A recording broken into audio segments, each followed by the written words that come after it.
Non, on ne peut pas dire que dans l'absolu, c'est le continent africain qui est concerné, parce que tout à l'heure, le docteur Amutima a essayé de développer un certain nombre de considérants. Oui, on voit bien que du point de vue économique, et dans les transactions commerciales de l'Afrique avec les États-Unis, c'est pas grand-chose, quoi. C'est pas grand-chose.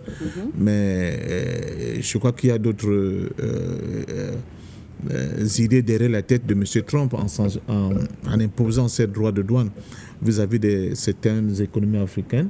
C'est premièrement aussi un mode de sanction pour dire apparemment il y a des pays qui tentent de prendre le large vis-à-vis de l'espace de domination des États-Unis. Et à ces pays-là, j'envoie un message fort pour leur dire, bon, si vous voulez bien vous défaire des liens anciens qui existaient entre nous et vous, sachez qu'il y aura un prix à payer. C'est normal. Maintenant, deuxièmement, il faut aussi remarquer que Trump, lui, a un problème réel. Il a un problème réel. L'économie américaine est en pleine difficulté. Il faut trouver des voies et moyens pour essayer de la remettre à flot. Et on ne va pas cracher sur des niches commerciales qu'on peut récupérer pour rebooster de nouveau cette économie américaine qui est très mal.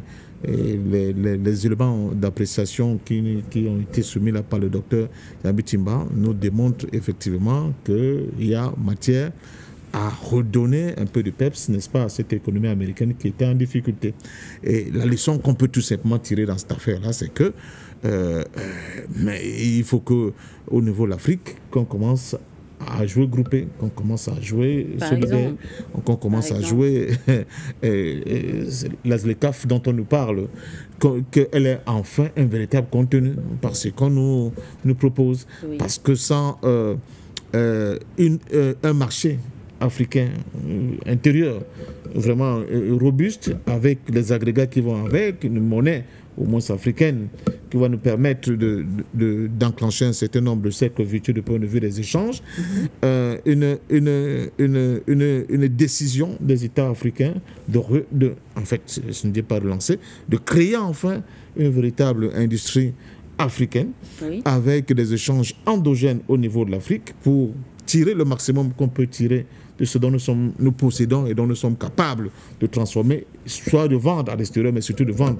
à l'intérieur. Donc transformer radicalement, n'est-ce pas, l'espace économique de notre continent. Parce que pour l'instant, on compte beaucoup sur les dons. On compte sur des facilités comme ce fut la Goa, qui ne rapporte pas grand-chose. Et les politiques brodent là-dessus pour nous démontrer qu'ils sont efficaces parce qu'ils ont des ouvertures sur des marchés extérieurs et appellent souvent la plupart des opérateurs économiques locaux de dire, vous voyez, vous avez cette opportunité, il faut la saisir. Alors que concrètement, elle ne rapporte quasiment rien parce que nous ne sommes pas compétitifs. Je peux prendre un cas banal, bête, quoi. On va vous dire, par exemple, d'exporter les ananas vers les États-Unis. D'accord. Sauf qu'il y a les normes. Et la plupart de nos agriculteurs, ils ne produisent pas des ananas qui correspondent aux normes qui existent les États-Unis. Finalement, ce marché a beau exister, il n'est pas du tout ouvert aux agriculteurs camerounais. Surtout, il n'est pas rentable pour les économies africaines. Oui, les producteurs. En fait, on fait semblant d'ouvrir quelque chose pour vous, mais c'est fermé pour vous, dans la réalité. Puisque vous n'avez pas tous les outils nécessaires, justement, et toutes les informations, d'ailleurs.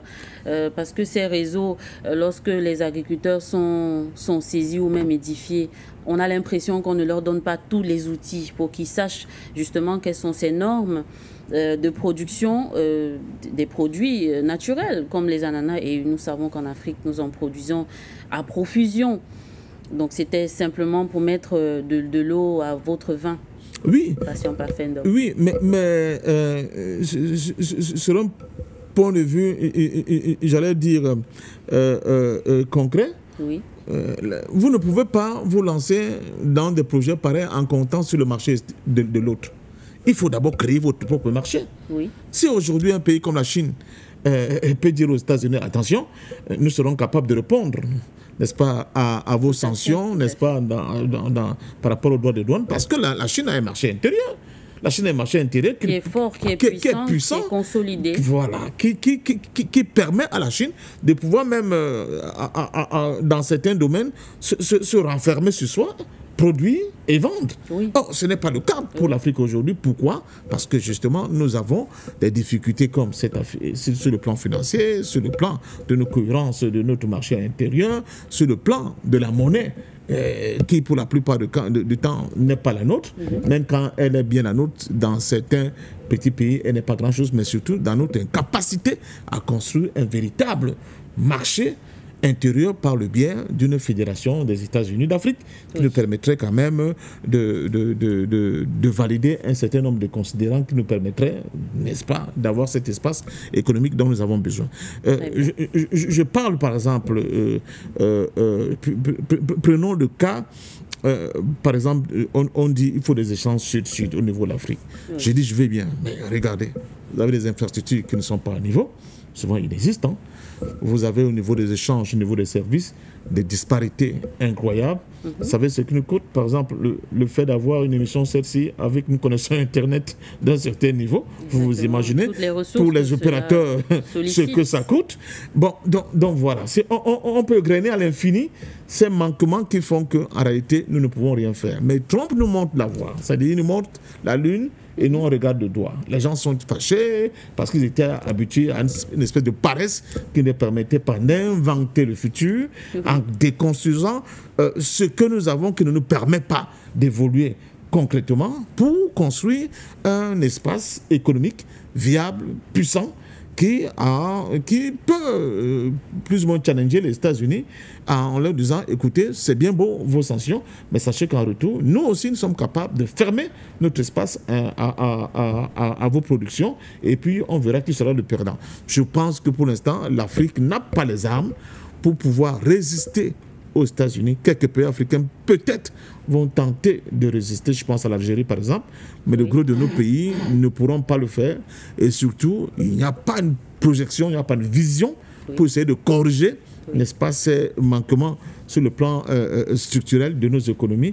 Et c'est ça encore qui est le plus dangereux dans cette affaire. Et effectivement, Trump aura le beau rôle de continuer à jouer un peu le père Fouettard dans cet espace économique mondial qui a des hauts et des bas, mais surtout des zones où les gens ne veulent pas prendre des responsabilités. Dans tous les cas, merci à vous, Passion Parfendum.